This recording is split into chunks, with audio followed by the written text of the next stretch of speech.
మీ అందరికీ తెలుసు రాజశేఖర రెడ్డి గారు ముఖ్యమంత్రిగా 5 సంవత్సరాలు మాత్రమే ఉన్నాడు రాజశేఖర రెడ్డి గారు.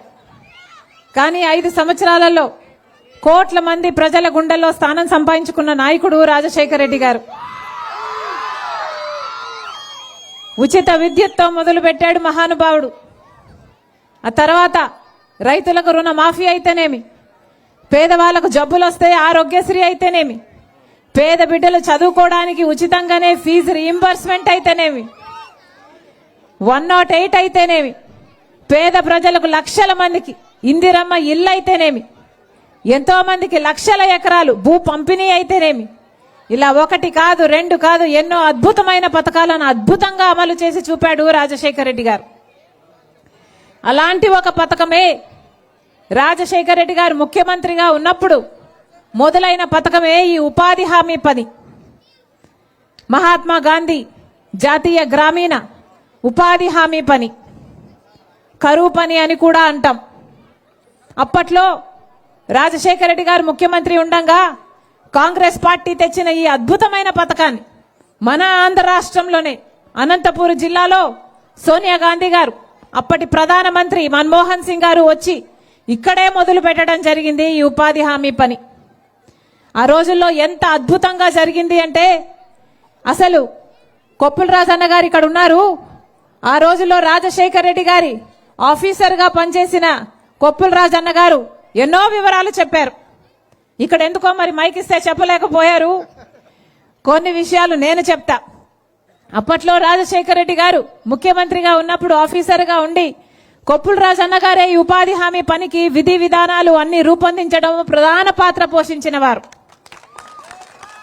ఆ రోజుల్లో గ్రామాలకు వెళ్లి గ్రామస్తులకు ఏమి కావాలి అని కనుక్కునే విషయంలో చాలా మంది గ్రామస్తులు ఉపాధి హామీ పనిలో మాకు డైరెక్ట్ గా పేమెంట్ కావాలి, మధ్యలో మధ్యవర్తులు ఉంటే కమిషన్లు కట్టింగ్లు అవుతున్నాయి అని అంటే రాజశేఖర రెడ్డి గారికి చెప్పించి ఏకంగా ఒకేసారి 60 లక్షల అకౌంట్లు ఓపెన్ చేసిన ఘనత ఆంధ్ర రాష్ట్ర ప్రభుత్వానికే దక్కింది. అంతేకాదు కొప్పుల రాజు అన్నగారి ద్వారా ఎంతో మంది మహిళల కోరిక కూడా రాజశేఖర రెడ్డి గారి ముందు పెట్టారు. ఏమిటంటే మహిళలు కూడా సమాన వేతనం కోరుకుంటున్నారు. మహిళలు మగవారంత పని చేయలేకపోయినా బిడ్డల బాధ్యత మహిళ మీద ఉంటుంది కాబట్టి ఉపాధి హామీ పని చేసినప్పుడు మహిళలు కూడా సమాన వేతనాలు అడుగుతున్నారు అని కొప్పుల రాజు అన్న గారు ముఖ్యమంత్రి రాజశేఖర రెడ్డి గారికి చెప్తే వెంటనే ఒప్పుకొని ఆ రోజుల్లో ఏకంగా మహిళలకు కూడా సమానంగా వేతనాలు ఉండాలని ఇక్కడ ఈ ఆంధ్ర రాష్ట్రంలో ఇలాంటి ఎన్నో విధి విధానాలు రూపొందిస్తే ఫేజ్ 2లో ఉపాధి హామీ దేశమంతా అమలు చేసినప్పుడు ఆంధ్ర రాష్ట్రంలో నియమించిన విధి విధానాలే దేశమంతా అమలు చేయడం జరిగింది. ఈ ఉపాధి హామీ పని ఎంత గొప్పది అంటే, ఎంత అద్భుతమైన పథకము అంటే కోట్ల మంది ప్రజలకు ఉపాధిని ఇచ్చింది ఈ ఉపాధి హామీ పని. కోట్ల మంది ప్రజలకు, సామాన్య ప్రజలకు ఉపాధిని ఇప్పించిన పథకము ప్రపంచంలోనే ఇంకొకటి లేదట. అందుకే దేశ విదేశాల నుంచి కూడా వచ్చి ఈ ఉపాధి హామీ పని మీద ఎన్నో రీసెర్చ్ పేపర్లు కూడా తయారు చేసిన రోజులు ఎన్నో ఉన్నాయి. అంత గొప్ప పథకము ఈ ఉపాధి హామీ పని. ఎందుకంటే పేదవాడికి పని ఇచ్చిన పథకం. పేదవాడు కూడా నాకు పని కావాలి అని గ్రామస్తుల పెద్దల దగ్గరికి వెళ్లి అడిగితే ఆ పేదవాడికి 15 రోజుల్లో పని చూపించాల్సిన పథకం ఉపాధి హామీ పని పథకము. అలా 100 రోజుల పాటు అడిగే హక్కు ఆ గ్రామస్తులకు ఉంది. పని చేసిన 15 రోజుల్లోనే మళ్ళీ వేతనాలు చెల్లించాల్సిన అవసరము ఆ గ్రామ పెద్దలకు ప్రభుత్వానికి ఉంది. అది ఉపాధి హామీ చట్టం గొప్పతనం. ఉపాధి హామీ పని వచ్చిన తర్వాత మన రాష్ట్రంలో వలసలు తగ్గాయి. ఎందుకంటే పని దొరికింది కాబట్టి. అప్పటి వరకు పని లేక పని కోసమని ఏ బొంబాయికో చెన్నైకో ఇలా ఎన్నో నగరాలకు వలస వెళ్లిపోయేవాళ్ళు. కానీ ఉపాధి హామీ పని వచ్చినాక గ్రామస్తులకు గ్రామంలోనే అంతో ఇంతో పని కలిగింది.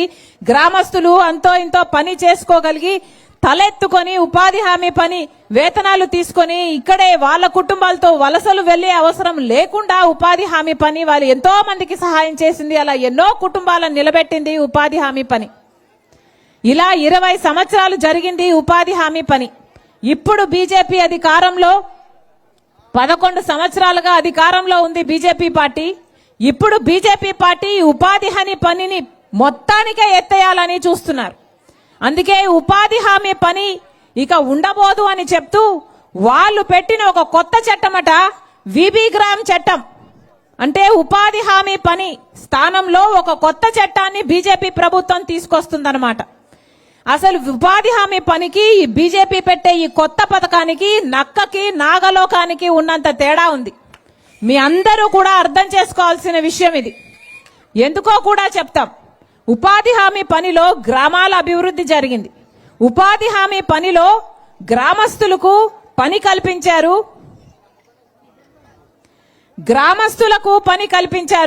గ్రామంలో కావాల్సిన పనులు చేసుకున్నారు. అంటే ఉపాధి హామీ పనిలో ఏ గ్రామంలో అయినా ఒక రోడ్డు కావాలన్నా, ఒక బిల్డింగ్ కావాలన్నా, లేక పూడికలు తీయాలన్నా, లేక గట్టులో చేనులలో గట్లేసుకోవాలన్నా, ఇలా అందరికీ గ్రామానికి సంబంధించిన పనులు, అంటే గ్రామ అభివృద్ధి కోసం ఒక బావితో వాళ్ళన్నా ఏ పనులైనా ఉపాధి హామీ పనితో ముడిపెట్టేవాళ్ళు. అలా ఉపాధి హామీ పని అంటే గ్రామ అభివృద్ధి కూడా జరిగేది. ఆ గ్రామంలో వాళ్ళు పని చేసుకునే వాళ్ళు, దాంతో గ్రామస్తులు బతికేవాళ్ళు.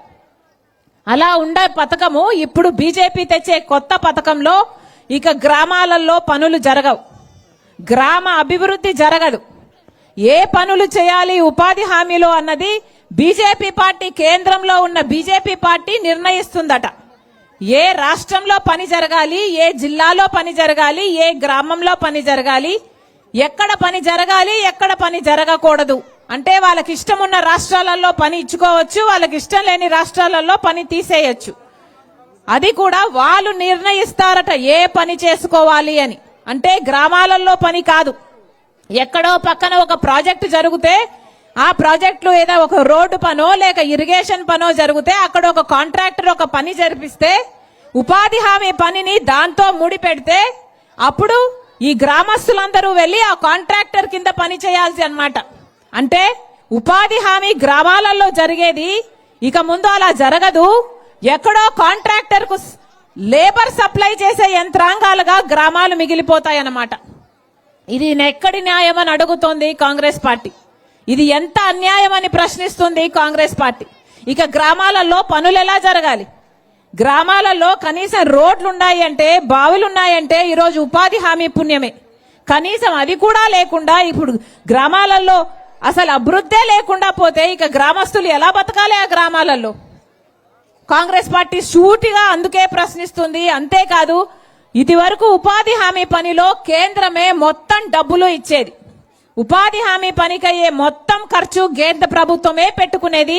ఒక పనిముట్లకు మాత్రమే 10%, అది కూడా 25% మాత్రమే రాష్ట్ర ప్రభుత్వం పెట్టుకునేది.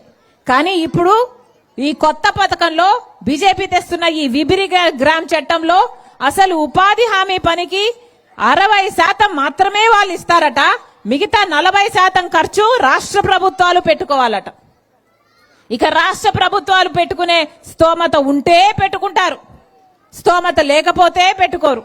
మనలాంటి రాష్ట్రం అనుకోండి, ప్రభుత్వ ఉద్యోగస్తులు జీతాలు ఇవ్వడానికే మన దగ్గర డబ్బులు లేవు. ఇప్పటికే జగన్మోహన్ రెడ్డి గారి పుణ్యమా అని, చంద్రబాబు గారి పుణ్యమా అని ఇప్పటికే 11 లక్షల అప్పుల కుప్పైంది మన ఆంధ్ర రాష్ట్రం. ఇద్దరూ కలిసి మన రాష్ట్ర నెత్తి మీద, మన యువత మీద ఇంత అప్పులు పెట్టారు. కనీసం జీతాలు ఇచ్చుకోవడానికి కూడా డబ్బులు లేవు మన రాష్ట్రంలో. అలాంటిది ఇప్పుడు ఉపాధి హామీ పని ఖర్చు కూడా రాష్ట్రం మీద పడితే మన రాష్ట్రం భరించే స్తోమత లేదు, భరించదు. వీళ్ళు భరించరు, 40% ఖర్చు వీళ్ళు భరించరు. కాబట్టి కేంద్రం భరించాల్సిన 60% కూడా భరించాల్సిన అవసరమే రాదు. అది వీళ్ళ కుట్ర. అంటే మొత్తానికి ఉపాధి హామీ పని లేపేసే పనిలో ఉన్నారన్నమాట. ఇది ఎంత అన్యాయము అని ప్రశ్నిస్తుంది కాంగ్రెస్ పార్టీ. మహాత్మా గాంధీ పేరు పెట్టిన పథకము ఉపాధి హామీ పనికి కాంగ్రెస్ పార్టీ మహాత్మా గాంధీ పేరు పెట్టింది. ఇది ఎంత పుణ్యమైన పథకం అంటే రాజశేఖర రెడ్డి గారు ముఖ్యమంత్రిగా ఉన్న రోజుల్లో ఏకంగా 1,10,00,000 జాబ్ కార్డులు ఉన్నాయట. అంటే కనీసం జాబ్ కార్డుకి ఇద్దరు వేసుకున్న 2,25,00,000 మంది ఉపాధి హామీలో పనిచేశారు ఆ రోజుల్లో. అంత గొప్ప పథకం. రాజశేఖర రెడ్డి గారి లాంటి నాయకులు ఎంత అద్భుతంగా దీన్ని అమలు చేశారు అంటే, ఆ రోజుల్లో రాజశేఖర రెడ్డి గారు ముఖ్యమంత్రిగా ఉండగా ఉపాధి హామీ పని అంటే ఆటో ఛార్జీలు కూడా ఇచ్చారట, మజ్జిగ కూడా ఇచ్చారట. ఉపాధి హామీ పనికి వెళ్తే పక్క గ్రామంలో మొన్న ఒక ఆవిడ చెప్తుంది, అమ్మా మీ నాన్నున్నప్పుడు రస్నా కూడా ఇచ్చారు అని. ఇప్పుడు కనీసం మంచినీళ్ళ కూడా దిక్కులేదు. అలా తయారైంది ఉపాధి హామీ పని. ఇప్పుడు కనీసం పని చేస్తే వేతనాలు కూడా 2 నెలలు 3 నెలలు పడుతుందమ్మా అని చెప్తున్నారు. 6 రోజులు పని చేస్తే 2 రోజులు జీతమే ఇస్తున్నారమ్మా అని చెప్తున్నారు. ఇంత దరిద్రంగా, ఇంత హేనీయంగా తయారు చేశారు ఉపాధి హామీ పనిని. ఇది ఇప్పుడు మొత్తానికే ఎత్తేయాలని చూస్తుంది బీజేపీ. ఇది ఎక్కడి న్యాయమని అడుగుతున్నాం. బీజేపీ పార్టీ మహాత్మా గాంధీ పేరు పెట్టుకున్న ఈ ఉపాధి హామీ పనిని గండిగొట్టాలని చూస్తుంది అంటే ఇంతకంటే దుర్మార్గం ఉందా? మహాత్మా గాంధీని చంపింది ఎవరు? ఆర్ఎస్ఎస్ సభ్యుడు గాడ్సే. మహాత్మా గాంధీని ఆర్ఎస్ఎస్ సభ్యుడు గాడ్సే చంపితే మహాత్మా గాంధీ పేరు ఉన్న ఈ ఉపాధి హామీ పథకాన్ని బీజేపీ నాయకుడు మోడీ హత్య చేస్తున్నాడు. ఇద్దరికి ఏమిటి తేడా అని అడుగుతున్నాం. గాడ్సేకి మోడీకి పెద్ద తేడా లేదు. అందుకే చెప్తున్నాం, కాంగ్రెస్ పార్టీ చాలా చిత్తశుద్ధితో ఈ ఉపాధి హామీ పని తెచ్చింది కాంగ్రెస్ పార్టీ ఈ పథకాన్ని. కాబట్టి ఈ పథకం సంరక్షించాలి అని కూడా, ఉపాధి హామీ సంరక్షించే పని కూడా కాంగ్రెస్ పార్టీయే ఒక ఉద్యమంలా చేపెట్టి మా నెత్తిన వేసుకొని మీ గ్రామానికి వచ్చి మీ సహాయం కూడా, మీ కోఆపరేషన్ కూడా అడగడం జరుగుతుంది. మేమే కాదు అన్నా, అక్క, మీ అందరూ కూడా ప్రశ్నించాలి. మీ అధికారుల దగ్గర మీరు కూడా ప్రశ్నించాలి. ఉపాధి పని ఏమైంది అని అడగగలగాలి. చేసిన పనికి జీతాలేవి, వేతనాలేవి అని అడగగలగాలి. లేకపోతే మీ గొంతు, మీ ఉద్యోగ, మీ పని ఇవి ఏవి పట్టవు ఇప్పుడున్న నాయకులకి. ఒకవైపు చంద్రబాబు గారు ఉన్నారు, ఇంకోవైపు పవన్ కళ్యాణ్ గారు ఉన్నారు, ఇంకోవైపు జగన్మోహన్ రెడ్డి గారు ఉన్నారు. కానీ ఎవరికైనా ప్రజల పక్షాన నిలబడాలి అన్న చిత్తశుద్ధి కనిపిస్తుందా మీకు? 11 సంవత్సరాలైంది మన రాష్ట్రానికి ప్రత్యేక హోదా ఇస్తామని చెప్పి 11 సంవత్సరాలైంది. ఇంతవరకు ఇంతమంది ముఖ్యమంత్రులు మారారు. జగన్మోహన్ రెడ్డి గారు ముఖ్యమంత్రిగా ఉన్నారు, అంతకుముందు చంద్రబాబు గారు ఉన్నారు, మళ్ళీ ఇప్పుడు చంద్రబాబు గారు ఉన్నారు. ఒక్కరైనా ప్రత్యేక హోదా కావాలి మన బిడ్డలకి అని పోరాడారా? అధికారంలో ఉన్నప్పుడు ఎవరూ పోరాడు, అధికారంలో లేనప్పుడు మాత్రం కాలర్ పట్టుకొని మేము ప్రశ్నిస్తాము, ప్రత్యేక హోదా తెస్తాము అంటారు. కానీ అధికారంలోకి వచ్చాక మాత్రం బీజేపీకి ముందు సాగిల పడతారు. ఇంతమంది నాయకులు ఉన్నారు, కానీ అందరూ బీజేపీ బినామీలే, అందరూ బీజేపీ బానిసలే. ఇంతమంది ఉన్నారు, ఒక్కరైనా మన రాష్ట్రానికి రాజధాని రావాలి అని ఎవరైనా కృషించారా? చంద్రబాబు గారు ఉన్నారు, జగన్మోహన్ రెడ్డి గారు ఉన్నారు, కానీ మనకు మాత్రం రాజధాని లేదు.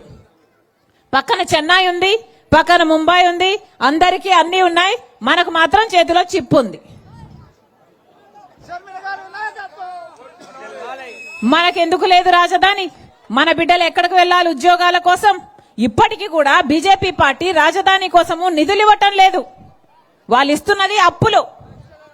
చట్ట ప్రకారము మనకు రాజధాని కట్టివ్వాలి, కానీ అది ఎవడు పట్టించుకోవడం లేదు, ఎవడు అడగడం లేదు, ఏ నాయకుడు అడగడం లేదు, ఏ పార్టీ అడగడం లేదు. అందుకే ఇన్ని సమస్యలు ఉన్నాయి మన రాష్ట్రంలో. ఒక్క ఉపాధి హామీ పనే కాదు, రైతులకు గిట్టుబాటు ధర లేదు. ఆంధ్ర రాష్ట్రంలో సగటున ప్రతి రైతుకి 2.5 లక్ష అప్పు ఉందట. బిడ్డలకు ఉద్యోగాలు లేవు. డిగ్రీలు బీజీలు చదివిన వాళ్ళు కూడా గిగ్ వర్కర్లుగా, డ్రైవర్లుగా పనిచేసుకుంటున్నారు. ఇన్ని సమస్యలు ఉన్నాయి మన రాష్ట్రంలో. వీటన్నిటి మీద పోరాటం చేయాల్సిన అవసరం ఉంది. కానీ మా వెనకాల మీరు లేకపోతే ఈ పోరాటం అసాధ్యం. మార్పు రావాలి అంటే ముందు మీలో రావాలి. మార్పు రావాలి, కాంగ్రెస్ పార్టీని ఆదరించాలి అని ముందు మీలో ఆ మార్పు రావాలి. కాంగ్రెస్ పార్టీ రాజశేఖర రెడ్డి గారి పార్టీ. కాంగ్రెస్ పార్టీ నాయకుడిగా రాజశేఖర రెడ్డి గారు రుణమాఫీతో మొదలు పెడితే ఎన్నో అద్భుతమైన పథకాలు చేశారు. ఇవన్నీ సాధ్యం అయ్యాయి అంటే ఎలా సాధ్యమయ్యాయి ఇన్ని అద్భుతమైన పథకాలు? ఎందుకంటే అప్పుడు కేంద్రంలో కాంగ్రెస్ పార్టీ అధికారంలో ఉంది కాబట్టే ఇవన్నీ సాధ్యమయ్యాయి. ఒక్క కాంగ్రెస్ పార్టీ మాత్రమే ప్రజల పక్షాన ఆలోచన చేసే పార్టీ, చిత్తశుద్ధి ఉన్న పార్టీ. అందుకే రాహుల్ గాంధీ గారు ఈ రోజు వరకు కూడా, మొన్న పాదయాత్ర చేశారు, ఇప్పుడు కూడా మన రైతాంగానికి అన్యాయం జరుగుతుంది అని మోడీ ఇప్పుడు ట్రంప్ తో, అమెరికన్ ప్రెసిడెంట్ తో ఒక డీల్ చేసుకున్నాడు, ఒక ట్రేడ్ డీల్ చేసుకున్నాడు. ఏమిటంటే అమెరికాలో ఉత్పత్తి అయ్యే వ్యవసాయ పంటలన్నీ అట ఇక మన దేశంలో దిగుబడి చేస్తారట. అంటే అక్కడ పాలు పండ్లు అన్ని ఇప్పుడు మన దేశానికి వస్తాయట. ఇక అమెరికాలో ఉత్పత్తి అయినవన్నీ మన దేశానికి వస్తే ఇక మన రైతు పండించిన పంటకు విలువ ఏమైనా ఉంటుందా? ధర ఏమైనా ఉంటుందా? ఇక మన రైతులంతా ఏం చేసుకోవాలి? ఆత్మహత్యలు చేసుకోవాలా? మోడీ ఇంత అన్యాయం చేస్తున్నా చంద్రబాబు గారు మాట్లాడుతున్నారా? జగన్మోహన్ రెడ్డి గారు మాట్లాడుతున్నారా? ఎవరూ మాట్లాడరు. ఎందుకంటే ఎవరికైనా వాళ్ళ స్వార్థ రాజకీయాలే కావాలి. ఎందుకంటే అందరూ బాబు, జగన్, పవన్ అందరూ బీజేపీకి బినామీలే, అందరూ బీజేపీకి బానిసలే. అందుకే చెప్తున్నాం, కాంగ్రెస్ పార్టీ ఒక్కటే ప్రజల పక్షాన నిలబడింది. మేము ఇప్పుడే కాదు, ప్రతి విషయంలోనూ ప్రజల పక్షాన నిలబడతాం, ప్రజల పక్షాన కొట్లాడతాం. కానీ మీరు కూడా కాంగ్రెస్ పార్టీని ఆదరించాలి. మేము ముందుంటే మా వెనకుండి నడిపించాల్సింది మీరే గనక లేకపోతే మా పోరాటంలో అర్థం లేదు. అందుకే చెప్తున్నాం, హస్తం గుర్తు అన్నా, గుర్తుందా? హస్తం గుర్తు. అవును, ఈ గుర్తు మళ్ళీ మీ గుండెల్లో ఉండాలి. ఈ గుర్తు మీద మళ్ళీ మీరు ఓటు వేయాలి. ప్రభుత్వం మారితేనే, కాంగ్రెస్ పార్టీ అధికారంలోకి వస్తేనే మనకు ప్రత్యేక హోదా వస్తుంది, మనకు రాజధాని వస్తుంది. రాజశేఖర్ రెడ్డి గారు తెచ్చిన అన్ని పథకాలు మళ్ళీ బ్రహ్మాండంగా అలాంటి పథకాలు అమలు అవ్వాలి అంటే ఒక్క కాంగ్రెస్ పార్టీతో మాత్రమే ఇది సాధ్యమవుతుంది.